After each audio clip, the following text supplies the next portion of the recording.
Assalamualaikum warahmatullahi wabarakatuh. Kita bertemu lagi di pertemuan kedua dalam pengembangan Simtek versi 2022 kali ini. Pada pertemuan sebelumnya kita sudah jelaskan tentang technological choice, yang mana alasan-alasan di balik pemilihan teknologi sudah kita sampaikan di situ. Nah, untuk pertemuan kali ini kita akan coba jelaskan secara maju mundur ya. Jadi kita akan coba jelaskan dulu dari ujungnya. Jadi supaya teman-teman bisa kebayang bakalan seperti apa sih hasilnya, maka kita mundur dulu. Kita sampaikan dulu hasil paling akhir. Kita akan jalankan dulu sembari kita melihat bagaimana hasilnya. Nah, seperti itu. Nah, pada pertemuan sebelumnya kita sudah jelaskan tentang technological choice yang kita gunakan untuk continuous development. Itu kita gunakan scaffold. Jadi scaffold ini adalah satu software yang akan membantu kita melakukan workflow di dalam continuous development sehingga kita bisa fokus dalam melakukan coding saja. Nah, karena pada pertemuan sebelumnya juga kita sudah sampaikan bahwasanya target deployment kita adalah Kubernetes, sehingga kita di sini juga akan sekaligus nanti menjelaskan tentang Kubernetes secara umum. Nah, untuk development phase kali ini, pertama kita butuhkan adalah Docker. Jadi pastikan teman-teman sudah mempunyai Docker di versi apapun, pastinya ada Docker. Jadi silahkan teman-teman install dulu. Nah, untuk di Mac teman-teman bisa coba install melalui brew.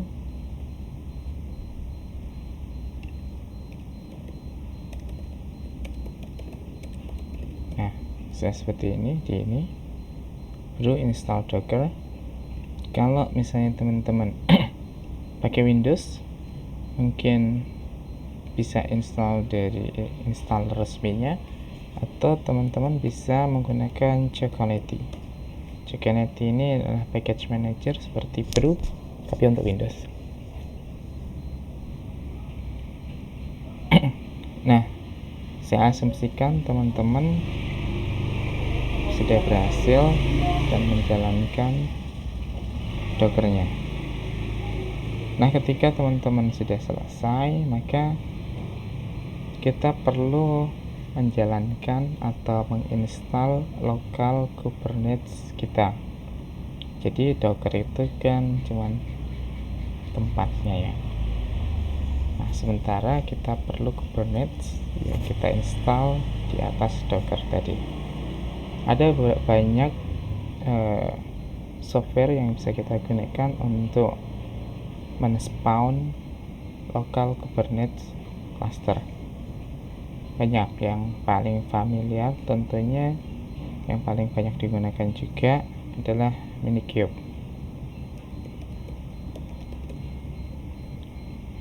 Nah, Minikube ini standarnya biasanya ini ya, tapi Minikube ini punya sedikit ya mungkin drawback. Nah, kalau menurut saya kelemahan lah, dia itu memerlukan VM, virtual machine. Jadi ibaratnya dia perlu menjalankan komputer berbasis Linux dulu di situ, yaitu berupa virtual komputer tadi. Makanya perlu driver semacam VirtualBox atau VMware atau Hyper VM atau HyperKit ya namanya, yang punya Windows itu. Nah, dari situ barulah di atasnya diinstal OS berbasis Linux dan di dalamnya diinstal Docker. Jadi ada banyak layer yang membuat menurut saya sih menjadi degradation dalam performance-nya. Nah, yang kita gunakan kali ini akan langsung menggunakan Docker yang ada pada lokal mesin kita, namanya Kain Kubernetes. Nah, Kain ini dia lebih simple, lebih ringan menurut saya ya, dan dia langsung works out of the box di Docker kita. Nah, langkah pertama yaitu kita install dulu. Tentunya ada 2 software yang perlu kita install sekaligus. Yang pertama yaitu kubectl, yang kedua yaitu Kain. Teman-teman bisa gunakan ya package manager masing-masing atau download binary. Nah, kalau untuk Mac kita bisa gunakan brew, kalau di Windows tadi bisa gunakan Chocolatey. Brew, install kubectl, kemudian ada Kain. Ada 2 ini yang perlu kita install. kubectl itu adalah satu interface untuk berkomunikasi dengan Kubernetes. Jadi tidak peduli apa klasternya, komunikasinya tetap pakai kubectl. Mau pakai Kain, mau pakai K8s, atau mau pakai Minikube, atau mau pakai Kubernetes cluster yang lain, komunikasi tetap menggunakan kubectl. Nah, ini karena tempat saya sebelumnya udah ada ya, tapi ini download lagi, nggak apa-apa, biarin aja, saya cancel aja. Nah, sekalinya kita udah berhasil menginstalnya, kita kemudian bisa membuat cluster dari Kubernetes itu dengan menggunakan Kain tadi. Kain create cluster. Nah, di sini sebenarnya kita bisa kasih nama ya, tapi saya biarkan default saja. Nah, ternyata klasternya udah ada. Kita bisa gunakan help-nya kalau kita bingung ya. Nah, saya gini, kalau ternyata ininya komennya harus ditetapkan. Create help. Nah, di sini bisa kita kasih nama, create cluster. Kemudian bisa kita kasih nama yang sesuai namanya, pokoknya gitulah, ada dokumentasinya aja nanti. Nah, once kita udah bikin clusternya, kita bisa cek ya, Kain list cluster, bisa enggak ini ya?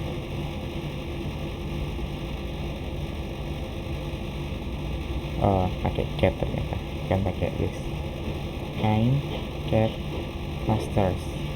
Oke, saya udah punya satu cluster namanya Kain. Nah, setelah ini, jadi ini Kain ini udah jalan di atas lokal Docker kita. Jadi kita udah punya udah punya Kubernetes secara lokal ya. Nah, kemudian setelah kita punya Kubernetes, tentu kita bisa jalankan dengan aplikasi yang sudah kita bikin. Nah, jadi kita masuk ke aplikasinya. Kita bisa buka satu-satu atau sekaligus. Jadi pada masing-masing level kita sudah pasang sebuah konfigurasi dari scaffold, namanya scaffold YML. Jadi bentuknya YML. Secara umum nanti akan kita jelaskan ya. Kita akan buka satu dulu deh. Misalnya yang API administrasi ini kita akan buka.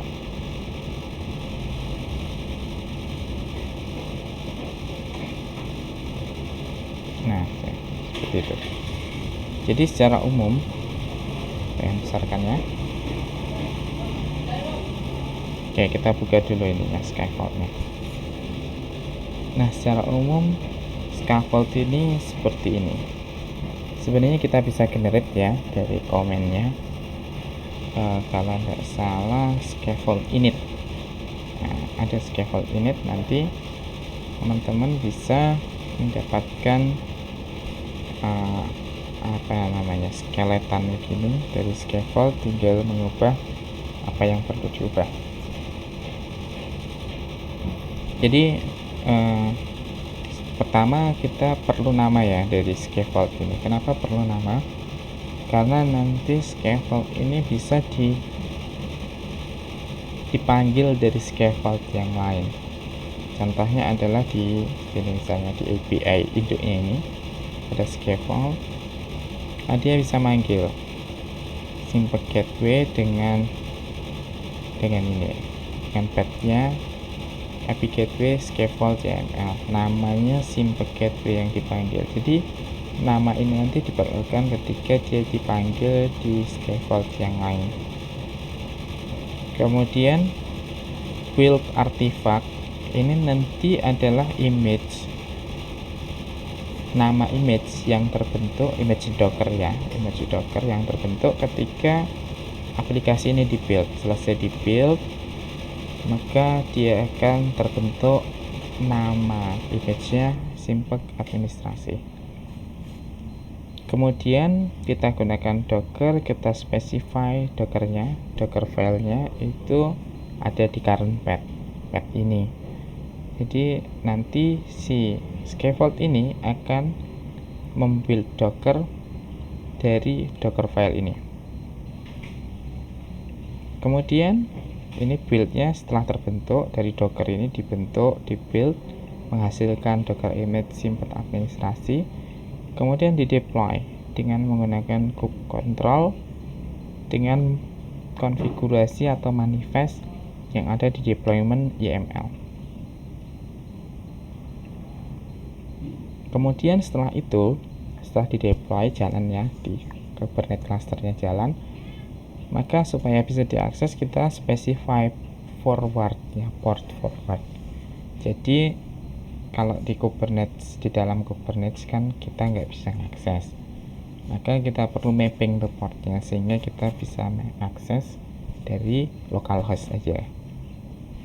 Yang kita forward itu bertipe service dengan nama simple administrasi. Ini nama ini nanti sesuai dengan nama yang ada di deployment ya. Kemudian yang di forward itu adalah port 8880 di sononya, di clusternya, di map ke 8881 di localhost. Seperti itu. Jadi ini konfigurasi untuk scaffoldnya. Kita lihat di docker filenya. Jadi docker file itu adalah buildernya, itu tergantung aplikasi kita. Kalau aplikasinya Golang, maka docker filenya juga menggunakan base image dari Golang. Kalau nanti kita mengembangkan yang application front-end-nya yang berbasis Vue, maka kita gunakan image dari Node.js. Nah, kita lihat dulu untuk yang Golang. Nah, jadi seperti ini docker filenya. Jadi kurang lebih teman-teman saya rasa familiar ya dengan docker file. Jadi kita gunakan base image-nya Golang dari versinya si Booster ini punyanya siapa ya, kalau tidak salah Debian ya, Debian Booster. Kemudian kita specify work directory-nya. Pertama kita copy dulu nih, ini dependensinya ya, ada di go mod dan go sum. Ini dependensinya di sini, artinya kalau kita tidak menginstal additional software maka tidak akan ada perubahan di dua file ini. Nah, setelah itu lakukan go mode download ini untuk membuatnya menjadi available offline. Maksudnya adalah nanti ketika baris ini akan di-cache sampai dengan ada library baru yang diinstal. Nah, kemudian copy sisanya, kemudian build dengan go build ino API. Ini adalah nama binary-nya, namanya API. Nah, setelah itu ini jadi build-nya, ada jadi barangnya ini, jadi binary. Kemudian kita untuk fase, kan ini namanya multi-stage ya, multi-stage builder kalau di Docker itu. Jadi setelah fase build, kita lakukan fase deployingnya, jadi versi yang dijalankan nanti. Kita menggunakan base image yang lebih kecil dari Debian 10. Kemudian kita copy nih tadi binary API tadi dari fase build. Jadi fasenya itu dikasih nama di sini S, itu S build. Nah, di sini kita copy from mana fase yang mana yang kita gunakan. Kemudian path-nya kita specify di sini, path sumber, path asal. Kemudian kita expose sesuai dengan port yang didefinisikan di aplikasi. Kita gunakan portnya 8880. Kemudian kita gunakan usernya user non-root supaya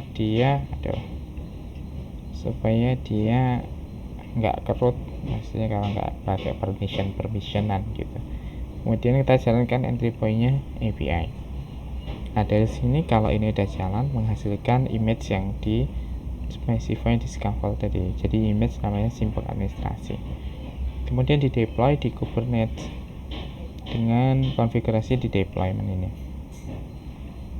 Nah, kita lihat dari deployment ini, kita bacanya dulu dari deployment dulu ya. Jadi ini ada dua tipe nih deploymentnya. Pertama tipe deployment dan tipe service. Nanti teman-teman kalau belajar Kubernetes akan menemukan beberapa terminologi. Ada deployment, kemudian di bawah deployment itu ada namanya pods.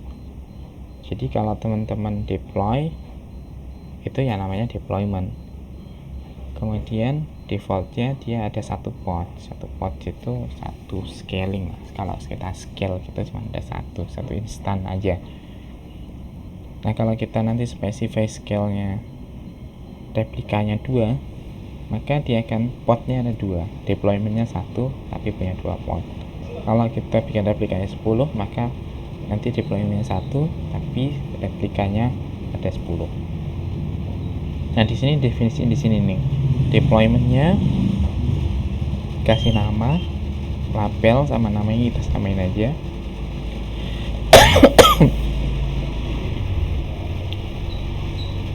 Untuk fase development ini kita set replikanya cukup 1 aja. Kemudian ini labelnya, selector labelnya kita samain juga, simple administrasi. Kemudian ini metadatanya juga kita samakan, template-nya. Nah, disinilah mungkin nanti yang membedakan.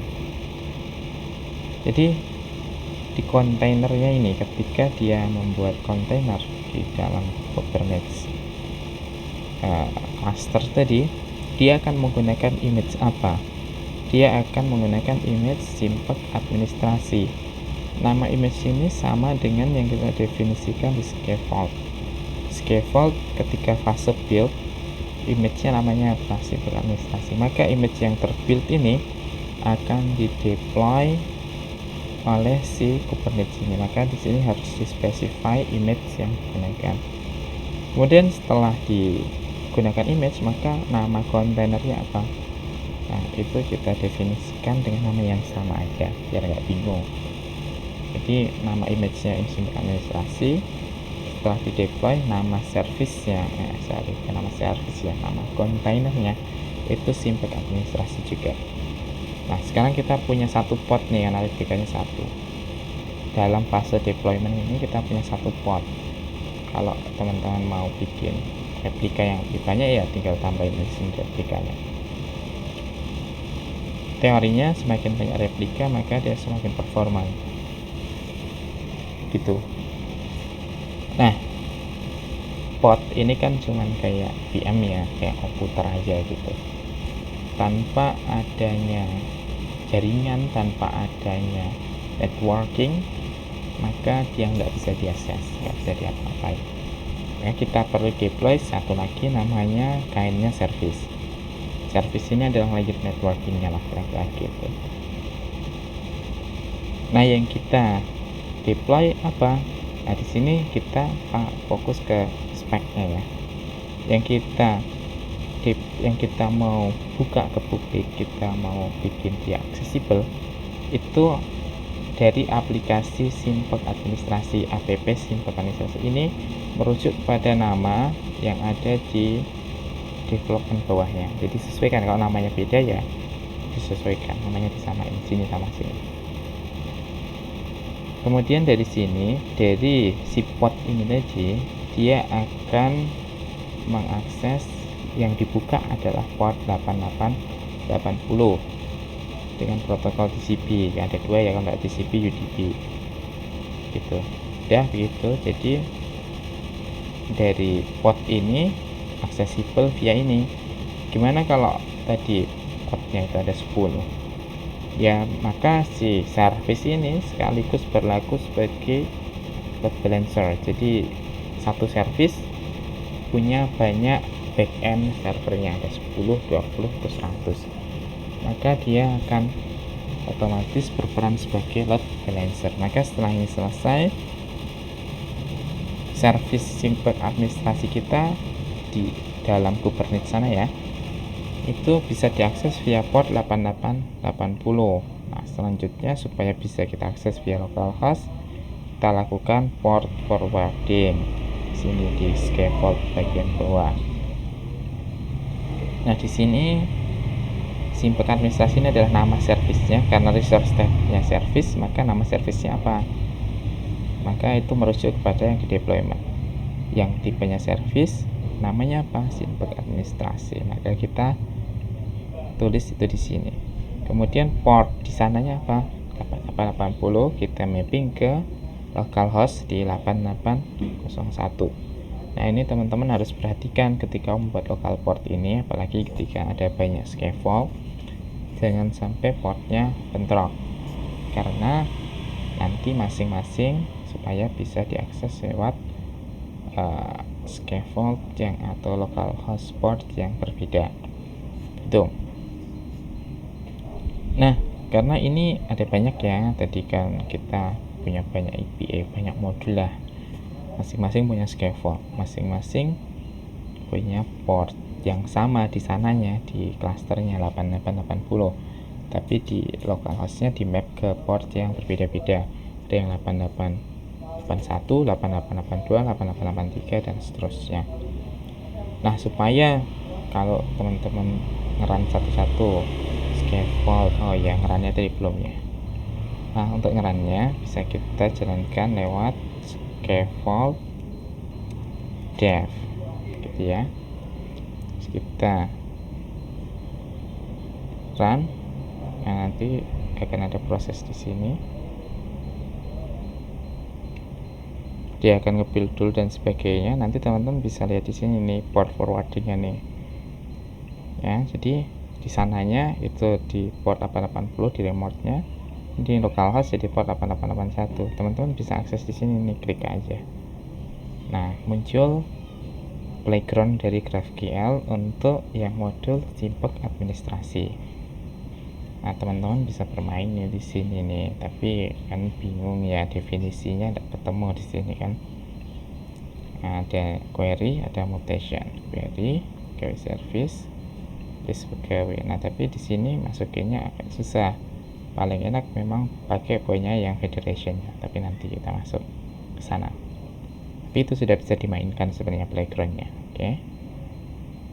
Nah, selanjutnya kita ini tadi kita matikan aja ya. Nah, tadi kan ada banyak service nih. Untuk itu kita perlu mengcombine seluruh service tadi dalam satu service yang aksesibel untuk semua. Nah, namanya federation. Nah, untuk kodenya bisa kita lihat di sini ya. Nah, di AP gateway.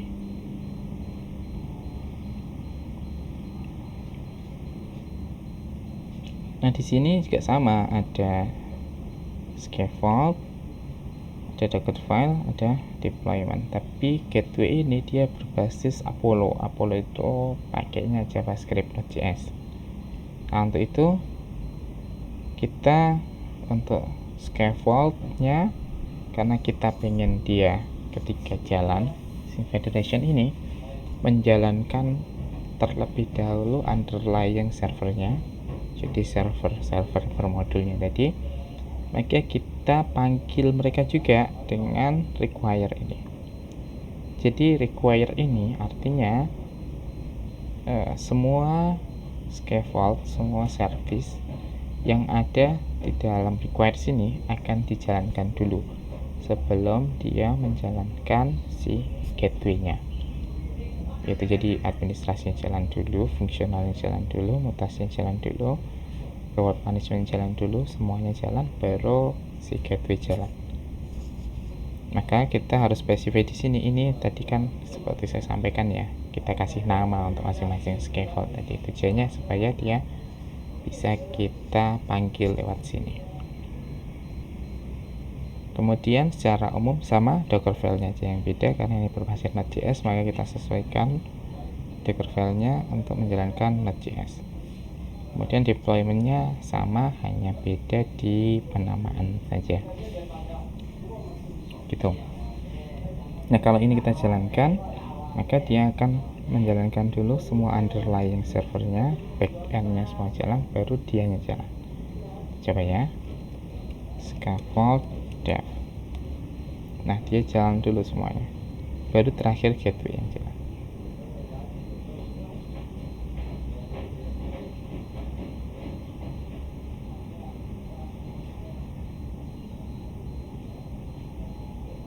Nah, dia jalan nih. Nah, kita bisa akses untuk masing-masing masing-masing port dari masing-masing modul dengan cara ya yang klik aja yang ini ya, tapi lihat portnya ya, lihat portnya di port forwardingnya ini. Jadi ini yang kita akses, bukan yang bawahnya tapi yang sini. Atau kalau kita mau semuanya, kita bisa mengakses gateway-nya aja. Itu ada di simpak gateway, ada di bawah, portnya 9990.